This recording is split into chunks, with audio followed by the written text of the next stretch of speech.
পৃথিবীতে বৈচিত্র্যময়, বিভিন্ন বিচিত্র জিনিস দিয়ে পৃথিবী ভরা।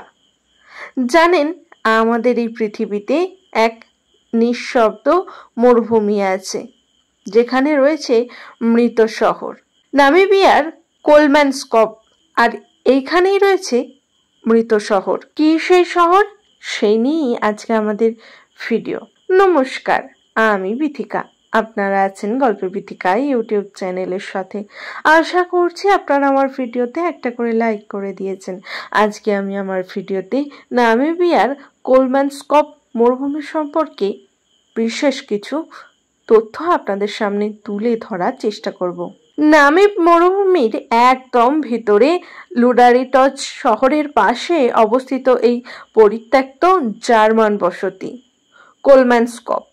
কখনো এই শহর ছিল হীরের জন্য বিখ্যাত, আজ তা বালির সমুদ্রের নিচে হারিয়ে গেছে। 1908 সালে এক নামিবিয়ান শ্রমিক রেল লাইনের পাশে কাজ করার সময় হীরের টুকরো পেয়ে যান। সেই খবরে জার্মানিদের দৃষ্টি পড়ে এখানে এবং শুরু হয় হীরের খনন। খুব অল্প সময়ের মধ্যেই গড়ে ওঠে একটি বিলাসবহুল ইউরোপিয়ান শহর কোলম্যানস্কপ।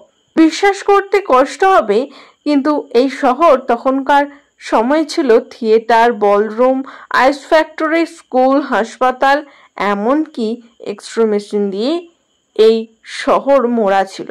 এই মরুভূমির বুকে এক ইউরোপিয়ানের স্বপ্নের শহর গড়ে উঠেছিল শুধুমাত্র হীরের জোরে।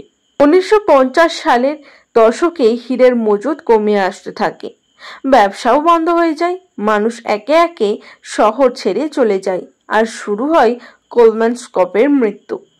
মরুভূমির বালির নিচে শহরটিকে গ্রাস করে নেয়। আজ প্রতিটি ঘরের মধ্যেই হাঁটু সমান বালি জমে আছে, যেন মরুভূমি তার ভূপৃষ্ঠে ফিরে নিচ্ছে। স্থানীয়দের মতে আজও এখানে অদ্ভুত সব শব্দ শোনা যায়, যেন কেউ থিয়েটারে গান গাইছে। বালির মধ্যে অদৃশ্য পায়ের ছাপ পাওয়া যায়, বাতাসে ভেসে বেড়ায় প্রাচীন পিয়ানোর সুর। আজ কোলম্যানস্কপ একটি জনপ্রিয় ghost town, tourist spot. Photographer, ইতিহাসপ্রেমী আর ভুতুড়ে রহস্য খোঁজা লোকেরা এখানে প্রায়ই যান।